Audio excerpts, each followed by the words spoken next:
할렐루야. 자, 우리 옆에 먼저 하나님께 우리 감사와 찬송과 영광을 드려야 되겠죠. 자, 우리 하나님께 자, 우리 옆에 계신 분들과 한번 이렇게 인사하시죠. 뱀같이 지혜롭고 비둘기같이 순결하세요. 자, 오늘 우리가 읽은 말씀을 보면은 16절에 보라, 내가 너희는 누구냐면 제자들이거든요. 오늘 우리들은 예수님의 제자입니다. 내가 너희를 보내니 양을 이리 가운데로 보낸다. 양을 이리 가운데로 보낸다. 양을 짐승들, 맹수들 가운데로다가 보내면은 뭐 금방 막 찢기고 막 그 갈기갈기 그 찢겨서 죽게 되지 않겠습니까? 그러니까 어떻게 하라는 거예요? 너희는 뱀같이 지혜롭고 비둘기같이 순결하라. 이렇게 말씀을 하셨는데, 우리가 한번 생각을 해보면요, 이 양이라는 짐승은요, 뭐 이빨도 없고 발톱도 없고 그렇다고 뿔이 있는 것도 아니고, 이게 아무런 대책이 없는 짐승이 양인 것입니다. 그런데 보세요, 이 양이 뭐 아무런 대책, 양은 눈도 나쁘대요. 눈도 나쁘고 머리도 나쁘답니다. 그래서 뭐 집을 나가면은 자기 집을 못 찾아온다고 그러잖아요. 저녁에 되면 닭도 다 자기 집 찾아오고 다 짐승들 다 찾아오는데 병아리도 다 찾아와요. 근데 양이라는 놈은 자기 집도 못 찾아온다는 거예요. 그러니 뭐 머리도 나쁘고 눈도 나쁘고 뭐 자기를 공격할 능력도 없고 방어할 뭐 뒷발이라든지 뭐 이런 것도 없고 말이죠. 그러니까 도망갈 기력도 없고. 이렇게 양한테는 반드시 목자가 있어야 되는 것입니다. 목자가 있으면은 양은요, 목자는 양을 푸른 풀밭으로 인도해서 풀을 듣게 하고요, 밤이 되면은 우리에 들어가서 편안하게 잠도 자고 쉬게 하니까 목자가 없으면 안 되는 거예요. 예수님은 오늘 우리의 목자가 되시는 줄로 믿으시기를 축원합니다. 아멘. 그래서 양을 그 세상으로 보낸단 말이에요. 예수님을, 이 제자들을 보내. 세상이 얼마나 사악하냐 하면요, 세상은 탐욕의 세계거든요. 탐욕. 짐승들의 세계가 약육 강식의 세계인 것처럼 이 세상은요, 그냥 육신의 정욕, 안목의 정욕, 이생의 자랑이 충만한 것이 세상에, 우리가 살아가는 세상이 그렇다는 얘기예요. 근데 이 세상을 어떻게 살아야 되느냐? 뱀같이 지혜롭게 살아가는 거예요. 뱀같이. 뱀이라고 하는 것은 성경에서 보면은 사탄을 상징하는 동물이죠. 근데 이 뱀이라는 것을 가만히 보면요, 이 뱀이라는 그 짐승은 어떻게 살아가느냐? 신중하예요. 신중. 이 뱀이요, 별 날라가는 하고 말이죠. 이게 다 어떻게 해야 될지 신중한 거예요. 함부로 막 이 뱀은 분별력이 뛰어난 것이 뱀입니다. 그러니까 오늘 우리들도 이 세상을 살아갈 때 신중하고 분별력 있는 그런 성도로, 제자로 살아가라는 얘기예요. 그냥 아무데나 그냥 덥석덥석 그냥 그렇게 하지 말고 뱀처럼 신중하고 분별력 있고 지혜로운 성도로 살아가라, 그런 말씀이다, 그런 얘기예요. 그래가지고 뱀같이 지혜롭고 비둘기의 순결함에 대해서는 뭐 제가 말씀드리지 않겠어요. 그래서 오늘 우리들이 이 세상을 살아가는 데 있어서 정말 정말 그 뱀처럼 지혜롭게 살아간 신뢰가 여호수아 2장에 보면 라합이라고 하는 여성이 오늘 우리에게 모델이 되는 것입니다. 여호수아가 정탐꾼을 여리고성에 보냈거든요. 근데 라합이 그 정탐꾼을 자기 집에 맞이들였잖아요. 근데 왕의 그 군대가 온 것입니다. 여기 이 집에 간첩이 들어왔지? 간첩. 근데 랍이 뭐라 그래요? 거짓말을 하거든요. 들어왔어요. 들어왔는데 금방 나갔어요. 우리 사람이. 근데 사실 집에 숨겨놨거든요. 금방 나가서 빨리 따라가 보세요. 그래가지고 망의 분사를 빼돌렸어요. 빼돌리고서 그 정탐꾼에게 얘기하잖아요. 나는 살아계신 하나님을 믿는다. 너희들이 이곳에 오게 되면은 우리 가족을 구원해달라 요청하잖아요. 그러고서 그 정탐꾼들을 돌려보내잖아요. 우리가 올 때 너희 집에 빨간 줄을 매달아라. 빨간 줄을 매달아. 그래가지고 그 랍이 정탐꾼들을 빼돌리고 이를테면 그 집이 라합의 집 구원을 받은 것입니다. 오늘 우리들은요 하늘나라를 위해서 이 세상에서는 거짓말을 할 수 있음을 이 라합이 오늘 우리에게 보여주는 거예요. 오늘 우리들은 그 복음의 구원과 영혼의 구원과 믿음의 승리를 위해서 뱀처럼 지혜롭게 오늘 우리들은 정말 세상에 대해서는 거짓말을 하지만은 그러나 하나님을 위해서 하나님 나라를 위해서는 진실을 참말을 할 수 있는 그런 성도로 살아가라고 하는 그런 주님의 말씀인 것을 오늘 우리가 기억해야 될 줄로 믿습니다. 그 다음에 17절에 보면은요 선거라는 거죠. 그들이 너희를 공회에 넘겨주겠고, 이게 뭐예요? 공권력에 넘겨준다는 거예요. 공권력. 그런 공권력이 있지 않습니까? 그들의 회당에서 채찍질을 하리라. 나로 말미암아 임금들과 총독들 앞에 끌려가리니 이는 그들과 이방인들에게 증거가 되게 하려 하시리라. 너희를 넘겨줄 때에 어떻게 또는 무엇을 말할까 염려하지 말아라. 그때에 너희에게 할 말을 주시리니 말하는 이는 너희가 아니라 너희 속에서 말씀하시는 이 곧 너희 아버지의 성령이시니라. 그러니까는 이를테면 공권력에 저도 중국에 그 선교 갔다가 공안에게 붙잡혔어요. 공안에 붙잡혀가지고 그냥 무조건 막 7시간은 잡혀 있었어요. 7시간. 그냥 뭐 다 뒤지고 막. 근데 우리는 지금 백두산을 가는 길이다. 백두산 가기 전에 거기 집회를 하는데 내가 설교를 하게 돼. 내가 설교하는 현장에 따라서 내가 구속됐을 거예요. 내가 여기 소망교회 부임한 일입니다. 이 다음에. 근데 이 공안들이 정보를 입수하고 먼저 들어왔어. 먼저. 우리가 모든 예배나 이런 집회를 하기 전에 들어왔어. 그러니까 뭐 우리는 현장이 붙잡히지 않은 거예요. 그러니까 이제 우리는 여기 백두산에 들려가는 길이다. 백두산에 들려가는 길이고 가려고 하다가 여기 머물렀다. 그래서 7시간을 조사하다가 뭐 나오는 게 없으니까 그냥 풀려났어요. 여러분 이렇게 예수 믿는 것 때문에 이를테면은 그 핍박을 받을 것을 예수님은 말씀한 것입니다. 자, 이 정말 핍박을 받을 때 무슨 말을 할지 염려되겠죠. 그런데 무슨 말을 할 것인지 염려하지 말아라. 성령께서 할 말을 주신다.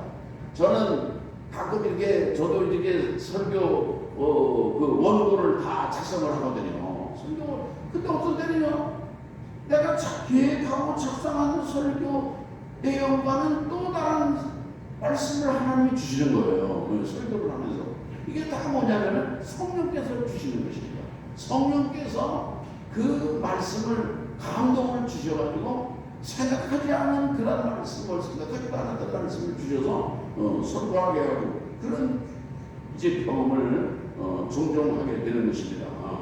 또 여기 21절에서 23절에 보면은 주님께서 뭐라고 말씀하시는입니까? 장차 형제를 아버지가 자식을 죽는데 내주며 자식들이 부모를 대적하여 죽게 하리라. 또 너희가 내 이름으로 말미암아 모든 사람에게 미움을 받을 것이나 끝까지 견디는 자는 구원을 얻으리라. 아멘. 그러니까 예수 믿는 것 때문에 또 복음 전하는 것 때문에 핍박을 당한다 그런 얘기예요. 그래도 끝까지 견디는 자는 구원을 받는다 그런 말씀이죠. 자 보세요. 그 피는 물보다 진하다 그런 말이 있어요. 그게 뭐냐면은 혈육의 아주 소중함을 얘기하는 거죠. 네? 부모의 혈육, 또 부모로부터 우리 물려받은 그 형제들 간의 그 뭐 우애라든지 그런 거. 여러분 그런데 사상이 들어오면은요, 사상이 들어오면은 이게 무서워요. 사상이요. 여러분 그런데 믿음도 그런 것입니다. 신앙도. 오늘 우리가 예수님을 믿는 우리 기독교 신앙도요, 이거는 영생이 달려있는 거예요.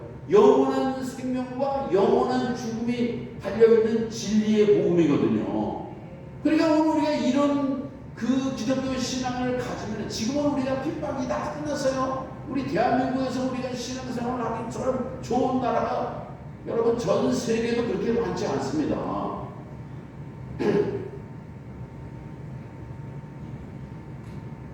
북한에서는요, 예수 믿는다. 공개처형이에요.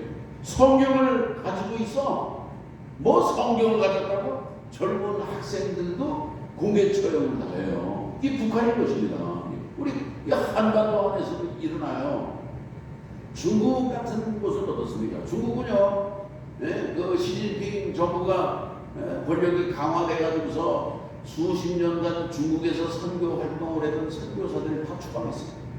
감리교 선교사 다 추방당하고요. 거기에 뭐 만들어 놓은 뭐 그런 업적들 다 뺏기고 추방되고 다시 못 들어가요. 여러분 중국은 지금도 십자가를 달지 못합니다. 십자가를 달 수 있는 교회는 삼자교회. 중국에서 인정한 사람들. 그러나 삼자교회는 그건 뭐 중국에서 그 정부에 말하는 어용교회거든요. 그게 중국의 지하교회가 있어요. 우리 한상원 장로님 따님이 상해의 한인교회를 다니는데, 예? 그 교회 십자가 못 본다고 그러잖아요. 그리고 저 건물에서 나가라고 그런다는 거예요. 나가라고 한다는 거예요. 예? 그런 어려움을 그제 말씀을 하시더라고요. 여러분 지금도 말이죠. 뭐 파키스탄, 인도 이런 데 보면은요, 무슬림들이 또 힌두 교도들이 이를테면 자식이 기독교 신앙 예수를 믿는다. 그러면 죽여요. 그런 사람이. 그리고 뭐 명예살인이라고. 명예로운 살인을 했다. 오히려 영웅으로다가 여러분 높임을 받는, 지금도 그런 우리가 살아가는 21세기도 그런 세상인 것입니다. 사우디아라비아에서는 예수 믿는다 그러면 사형을 시켜요. 인도네시아 같은 나라는요, 인도네시아는 무슬림 국가거든요. 전 세계 무슬림이 인구가 제일 많은 나라가 인도네시아인데, 거기는요, 무슬림 교도들이 교회를 불태우고, 뭐, 여러분, 주의 종들을 죽이고, 속수무책이에요.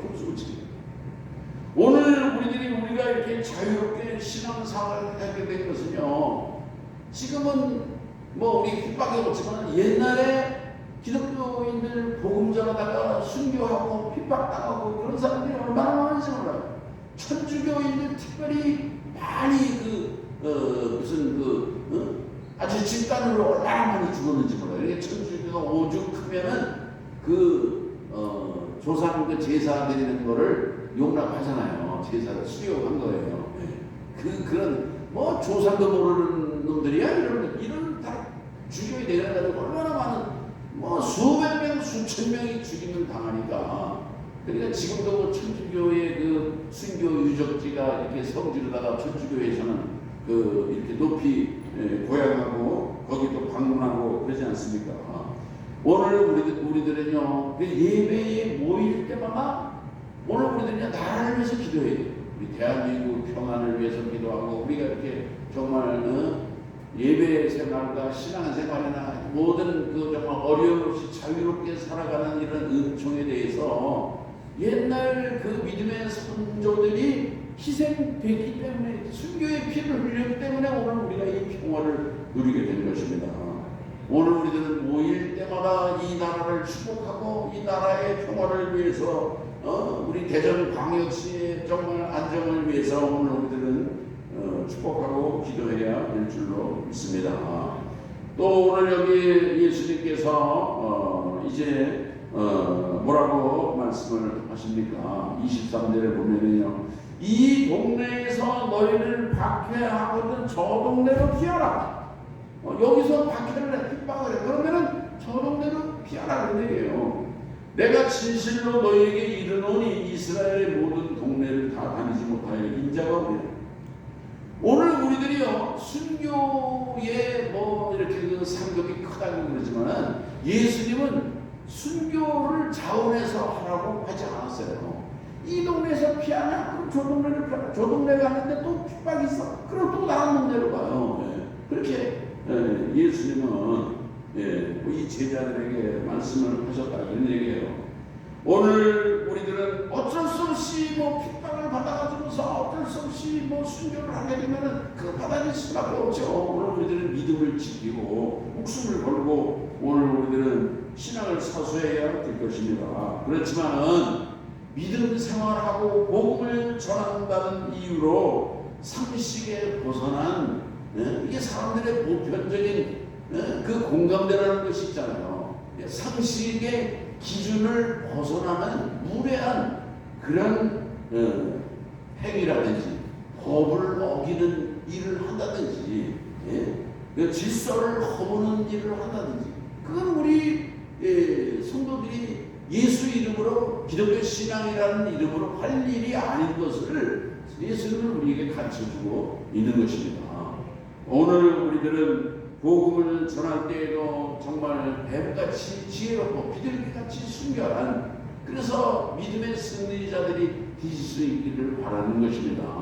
오늘 우리들이요 신앙생활을 하면서 11조를 결심을 합니다. 11조를 결심하는 것은 중요하지만은 하나님이 기뻐하시는 일이지만은 그러나 남편이 있어가지고 11조 하지 말아라.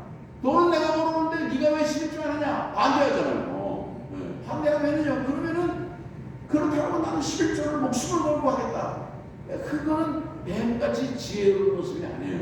남편을 위해서 기도하고 남편이 그 정말 복음의 진리를 깨닫게 되고 믿음이 생겨지면은요 11조 그 얼마든지 할 수 있는 기회를 하나님이 허락해 주실 줄 믿는 것입니다.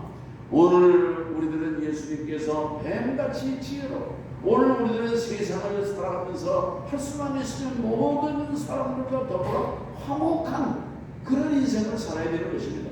그저 대립하고 대결하고 막 오기를 부리고 싸우고 그거는 예수님의 모습이 아니에요.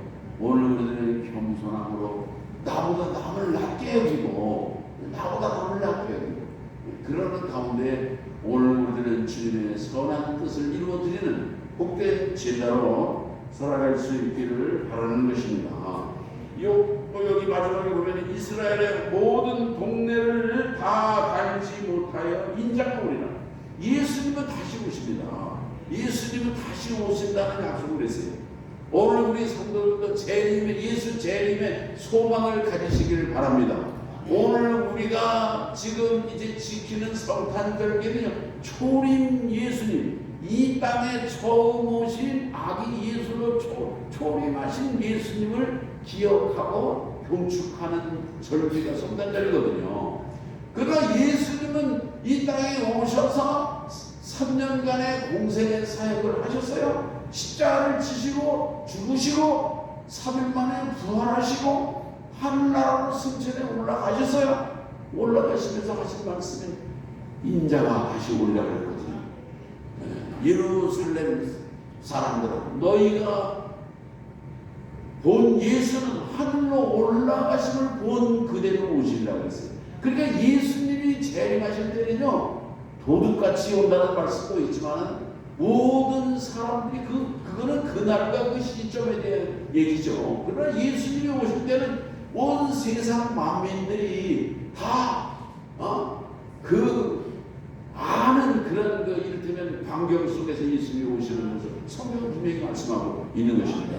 그런데 예수님이 언제 오시느냐? 이스라엘의 모든 동네를 다 다니지 못해서 오시다. 이스라엘의 모든 동네는 혈통적인 이스라엘, 육적인 이스라엘을 말하는 게 아니에요. 영적인 이스라엘, 하나님의 백성들이 다 구원하는 일을 다 마치지 못했을 때에 예수님이 오신다. 그날과 그때는 우리가 알 수가 없죠. 그렇지만 오늘 우리들은 다시 오신다는 예수님을, 우리가 성탄절을 기다리는 것처럼 다시 오실 예수님을 기다리며 소망하며 믿음의 선한 싸움을 싸우고 오늘 우리의 삶 속에서 정말 뱀처럼 지혜롭고 비둘기같이 순결한 그런 삶을 통하여 주님께 기쁨과 찬송과 영광이 되시기를 주의 이름으로 축원합니다. 하나님 감사합니다. 오늘 우리가 이 세상을 살아갈 때에 주의 복음의 증인으로 제자로 이제 성도로 살아갈 때에 오늘 우리들은 가정에서나 또 이 사회에서나 또 모든 사람들의 관계 속에서 정말 뱀처럼 지혜롭고 비둘기같이 순결하다고 하는 주님의 말씀을 기억하며 오늘 우리들은 지혜로운 성도로 하나님의 기쁨과 찬송과 영광이 되게 하여 주시옵소서. 예수님의 이름으로 기도합니다. 아멘.